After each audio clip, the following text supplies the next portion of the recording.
तो hello everyone, स्वागत है आप सभी बच्चों का इजी प्रेप पर एक बार फिर से। उम्मीद कर रहे हैं आप सब बच्चों की तैयारी बहुत ही ज़बरदस्त चल रही होगी।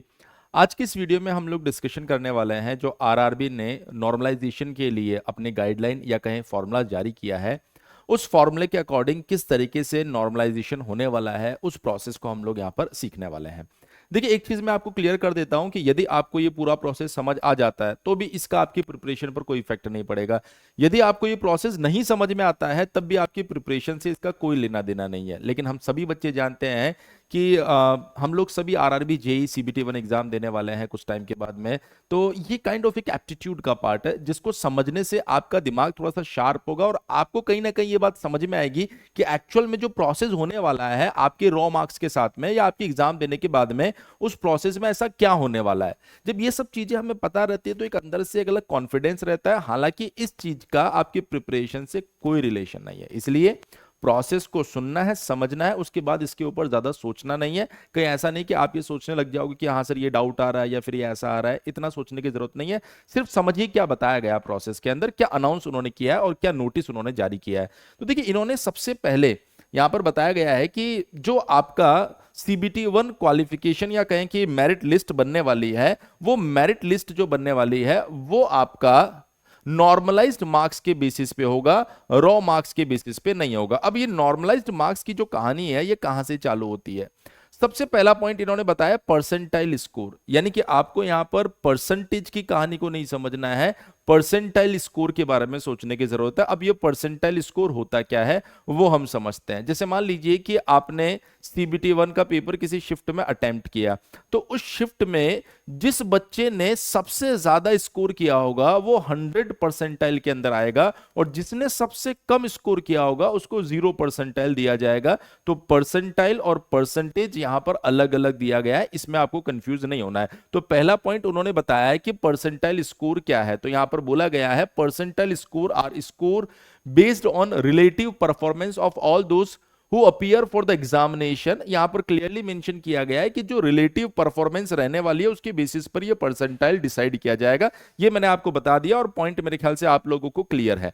अब उसके बाद में जो नेक्स्ट पॉइंट है उसमें देखिए यहां पर बोला गया परसेंटाइल स्कोर कैसे डिसाइड हो रहा है। तो अगर आप यहां पर केयरफुली देखें तो वो बोल रहा है द टॉपर, जो टॉपर आपको दिया गया है वो आपके पास में हाईएस्ट स्कोर रहने वाला है और जिसके सबसे कम मार्क्स रहेंगे, जो हाईएस्ट स्कोर वाला उसी को आप 100 परसेंटाइल बोलेंगे, जिसके सबसे कम मार्क्स रहेंगे उसको आप यहां पर 0 परसेंटाइल के अंदर कंसीडर करेंगे। थोड़ा सा और आगे बढ़ने की कोशिश करते हैं और देखते हैं कि और क्या बोला गया है। अब अगर हम लोग बात करें कि सर ये परसेंटाइल स्कोर है ये किस तरीके से कैलकुलेट किया जाएगा, देखिए यहां पर उसने बोला है, एक फॉर्मूला हमें दिया है जिसमें बोला गया है total number of candidate who appeared in the shift. बोल रहा है कि आपकी शिफ्ट में कितने स्टूडेंट्स अपीयर हुए। जैसे मान लीजिए कि अगर आपकी शिफ्ट में 10,000 बच्चे बैठ रहे हैं या मान लीजिए 20,000 बच्चे बैठ रहे हैं तो यहां पर 20,000 आ जाएगा और उन 20,000 स्टूडेंट्स का जो रॉ स्कोर है उनको आपको ऐड करके ऊपर लिख देना है और मल्टीप्लाई कर देना 100। तो ये आपके पास में परसेंटाइल स्कोर आने वाला है। तो मेरे ख्याल से परसेंटाइल स्कोर जो है वो आपको समझ में आ गया होगा।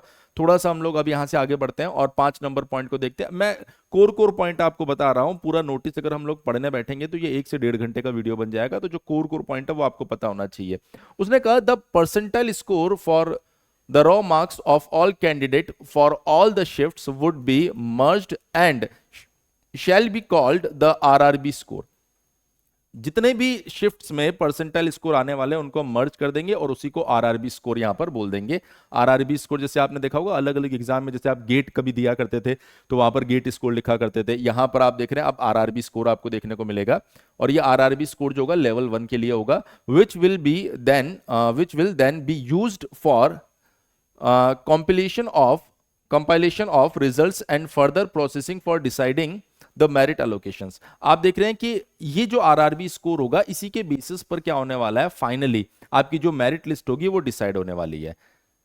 अब उसके बाद अगर हम लोग आगे देखें तो उसने बोला है कि जो परसेंटाइल स्कोर होने वाला है वो 5 डेसिमल तक काउंट किया जाएगा। 5 डेसिमल तक काउंट करने का पर्पस ये है कि आप जानते हैं कि बहुत सारे बच्चे यहां पर अपीयर होने वाले हैं इस एग्जामिनेशन के लिए। तो ऐसे चांसेस हो सकते हैं कि 2 से ज्यादा बच्चे, 2 या 2 से ज्यादा बच्चों का जो परसेंटाइल स्कोर है वो सेम आ जाए।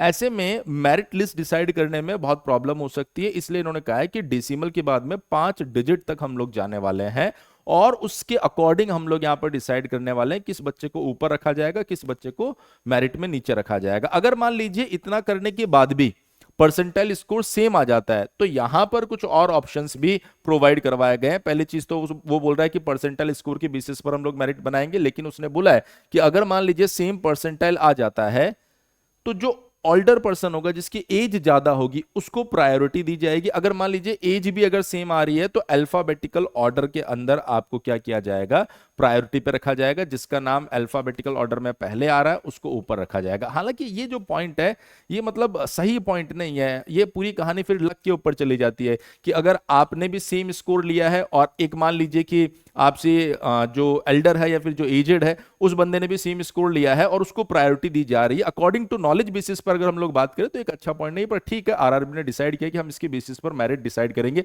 अगर परसेंटाइल आपके ज्यादा आ रहे तो आपको ऊपर रखा जाएगा, अगर परसेंटाइल सेम आ रहे 5 डिजिट तक सेम होना चाहिए। ऐसा नहीं कि सर 64 आ रहा, नहीं 64.12839 आ रहा है तो अगले को भी अगर 64.12839 अगर आ रहा होगा तो फिर वहां पर एज देखी जाएगी। और अगर दोनों की एज भी बिल्कुल सेम है तो ऐसी कंडीशन में फिर अल्फाबेटिकल ऑर्डर देखा जाएगा। जिसका अल्फाबेटिकल ऑर्डर में अल्फाबेट पहले आता है उसको प्रायोरिटी पे रखा जाएगा अकॉर्डिंग टू रूल नंबर 7। उसके बाद हम थोड़ा सा आगे बढ़ते हैं यहां से। यहां पर एक बहुत इंपॉर्टेंट पॉइंट कंसीडर किया गया है। उन्होंने कहा है कि ये जो पूरी मेरिट लिस्ट बनने वाली है, इस मेरिट लिस्ट में एक चीज का आपको जरूर ध्यान रखना है कि जो मिनिमम क्राइटेरिया दिया गया है, आपके जो रॉ मार्क्स है उसके अंदर बकायदा वहां पे आपने जब नोटिफिकेशन देखा होगा, मैं एक बार फिर से यहां पर भी बता देता हूं, इन्होंने मेंशन किया है in order to finalise the merit list based on percentile score as mentioned above, it is necessary to include only those candidate in the merit list who have secured minimum percentage of marks। जो आपको starting में notification में दिया गया था कि जिनका minimum marks आएगा सिर्फ उन्हीं को आप इस लिस्ट में कंसीडर करने वाले हैं, बाकी को कंसीडर नहीं करने वाले। जैसे जनरल के लिए 40% दिया गया, ईडब्ल्यूएस के लिए 40% दिया गया, ओबीसी के लिए, एनसीएल वालों के लिए 30% दिया गया, एससी 30%, एसटी 25, ये मिनिमम है, ध्यान रखना। तो एटलीस्ट इतना आप लेकर आओगे तभी आप रेस में आओगे, वरना आप उस लिस्ट से बाहर हो, फिर आपके ऊपर फिर चर्चा ही नहीं की जा रही है। इस चीज का आप जरूर ध्यान रखिएगा। हमने कहा ठीक है सर। अब आप बात करते हैं यहां पर नॉर्मलाइज्ड मार्क्स। अभी तक की जो कहानी थी वो थी आपके पास में परसेंटाइल के ऊपर जो चीजें चल रही थी। अब परसेंटाइल से हम लोग पहुंचने वाले हैं नॉर्मलाइज्ड मार्क्स के ऊपर। देखिए नॉर्मलाइज्ड मार्क्स जो डिसाइड किया जाएगा वो डिसाइड किया जाएगा बेस शिफ्ट के बेसिस पे। बेस शिफ्ट क्या होने वाली है, जितनी भी शिफ्ट्स रहेगी उन शिफ्ट में वो शिफ्ट जिसके अंदर सबसे ज्यादा एवरेज गया होगा, यहां पर बोला गया देखिए हाईएस्ट मीन वाली जो शिफ्ट रहेगी, हाईएस्ट एवरेज वाली जो शिफ्ट रहेगी उसको हम बेस शिफ्ट मान लेंगे और बेस शिफ्ट के बेसिस पे नॉर्मलाइज्ड मार्क्स दिया जाएगा। अब देखिए बेस शिफ्ट के बेसिस पे कैसे नॉर्मलाइज्ड मार्क्स दिया जाएगा उसको हम लोग समझने की कोशिश करते हैं। यहां पर सबसे पहला पॉइंट दिया गया है, इसको पढ़ते हैं फिर मैं इसको एक्सप्लेन भी करूंगा। X is the percentile score of a candidate if X percentile score is found in base shift। अगर मान लीजिए किसी बच्चे के लिए जो स्कोर है वो X परसेंटाइल है, लेट्स से सपोज मान लीजिए, और वो बच्चा बेस शिफ्ट से है, then corresponding normalized marks are directly available। तो उसके corresponding जो normalized marks होंगे वो डायरेक्टली अवेलेबल है। अदरवाइज अगर ऐसा नहीं होता है, मतलब अगर आप बेस शिफ्ट में नहीं आ रहे हो तो फिर आपके पास में दो फॉर्मूले दिए गए हैं, यहां पर बकायदा मेंशन किया गया इंटरपोलेशन के लिए दो फॉर्मूले दिए गए हैं यहां पर, ए और बी। पहला ए किस कंडीशन में लगाना है, for the candidate whose percentile score is greater than or equal to the minimum percentile of base shift। मान लीजिए एक ऐसा बच्चा जिसका जो परसेंटाइल है वो बेस शिफ्ट के मिनिमम परसेंटाइल से ज्यादा या उसके बराबर, उसके लिए ये फॉर्मूला यूज होगा। अगर मिनिमम परसेंटाइल जो होने वाला है बेस शिफ्ट में किसी कैंडिडेट के परसेंटाइल उससे भी कम है तो ऐसी कंडीशन में आप ये वाला फॉर्मूला यूज करने वाले हैं। चलिए थोड़ा सा हम देख लेते हैं दोनों फॉर्मूला में दिया क्या गया है। तो आप देखेंगे सर जो पहला फॉर्मूला है उसके अंदर बोल रहा है नॉर्मलाइज्ड मार्क्स अगर आपको फाइंड करना है तो यहां लिखा गया y2 minus y1, x2 minus x1, x minus x1 plus y1। ये क्या चीजें हैं यहां पर बकायदा उन्होंने मेंशन किया है, मैं इसको एक्सप्लेन कर देता हूं। तो उसने बोला x2 is intermediate higher percentile score in base shift. आपका जितना भी परसेंटाइल है उसके बेसिस पर आप बेस शिफ्ट में जाइए और उससे जस्ट ऊपर वाला आपके पास में जो भी परसेंटाइल है, जस्ट हायर परसेंटाइल जो है उसको x2 बोला गया, और जस्ट लोअर परसेंटाइल जो है उसको बोला गया x1।